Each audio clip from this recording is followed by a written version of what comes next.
All right, this is going to be a little bit of an unorthodox beginning, I guess. So I'm starting a vlog channel on YouTube, and I was thinking, this would be great content. So if you guys could maybe, make some noise and wave to the camera for me, that'd just be fantastic. Just real quick, one time around. Yo, what up?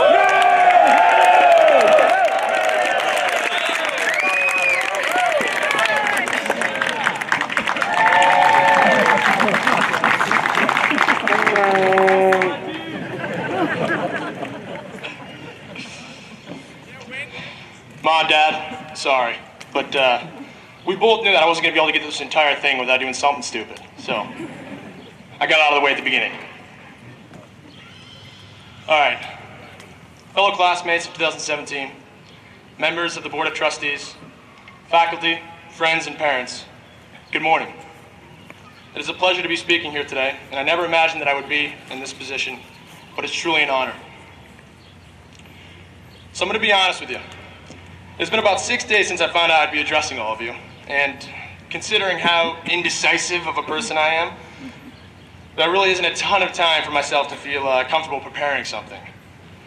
So really I had no clue what I was going to talk about today, and I was having trouble coming up with the topic. Then it was Tuesday night and I went over to the Weber's house to work on an AP statistic project with my friend Larry. Something was thrown out at me. It was his little brother, Joe Weber, who, by the way, was just voted our new head prefect for next year, so congrats to him.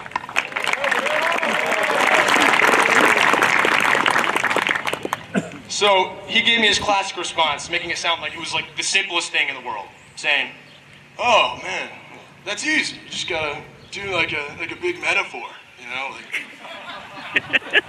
just like relate like a painting to high school." Huh. Well, I'd just like to thank you, Joe, right now, because I decided to go with the big metaphor. He was joking, I think, but it got me thinking. A metaphor.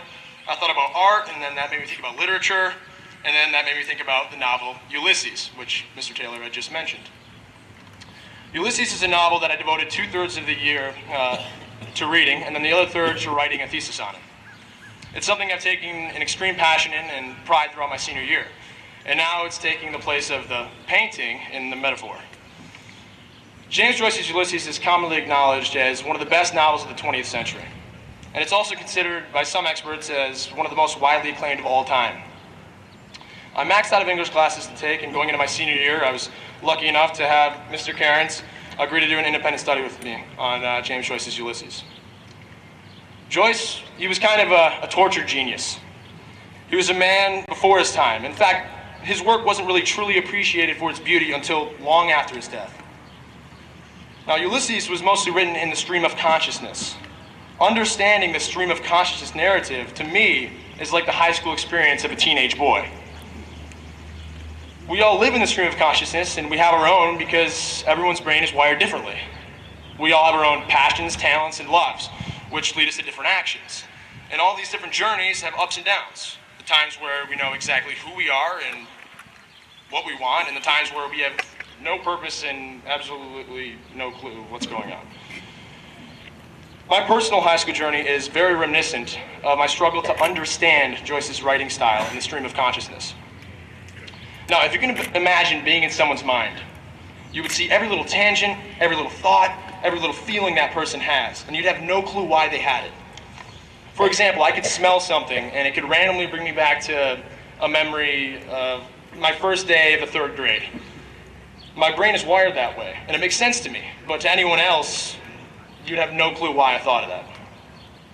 This is how Joyce's writing is in Ulysses. It's a little difficult to understand. And just as Joyce is a tortured genius, high school can be both torture and genius. Just like anything, the high school experience, there are times where things just flow, and then there are times where you hit roadblocks. So before I began in this class, I was excited to attack the task, to expand as a student and do everything I could to tear apart, analyze, and understand the novel.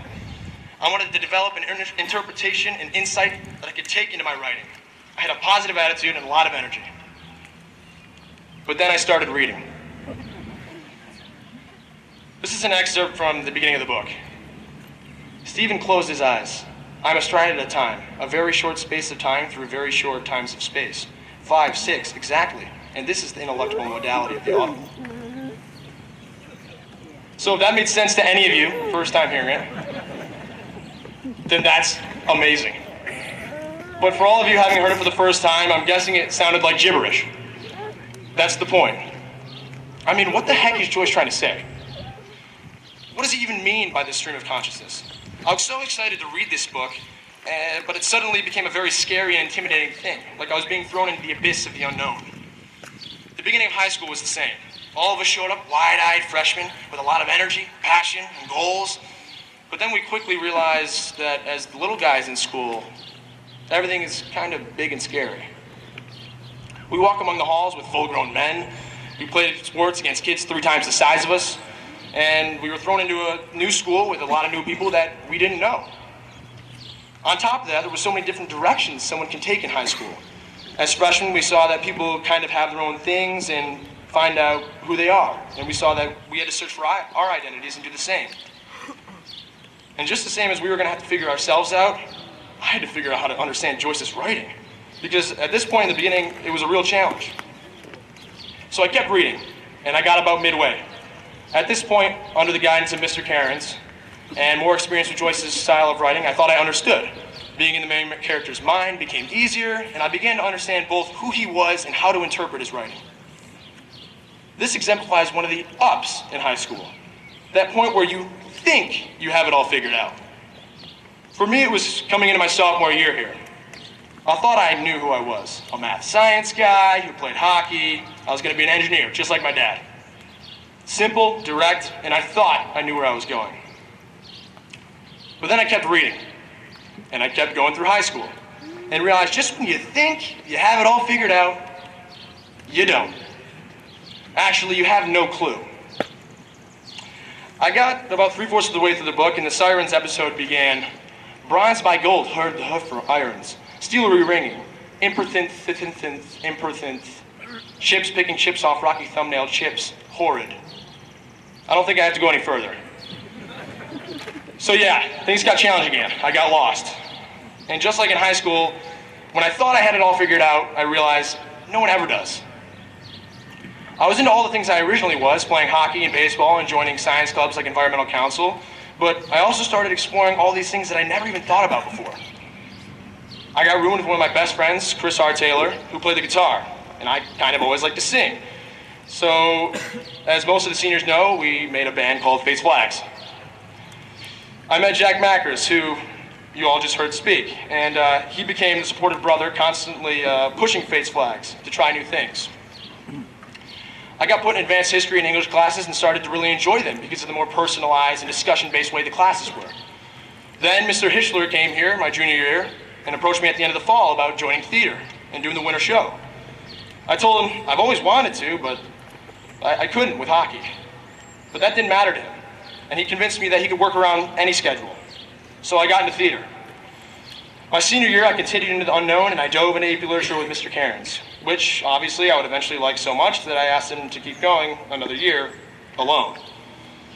And then finally, Louis Singletary, Mrs. Foster, and I started up a radio show, The Voices of Trinity-Pawling, and began broadcasting. So yeah, I was lost again, because none of those things have anything to do with who I thought I was. But that's what's great about Trinity-Pawling, is that I could do all these new things while staying involved in all the things I still loved, like hockey, baseball, and science clubs. So again, I kept reading, and I kept working to understand. This senior year, I met Miss Rafferty, and we started coming up with ideas and plans for films, videos, and more.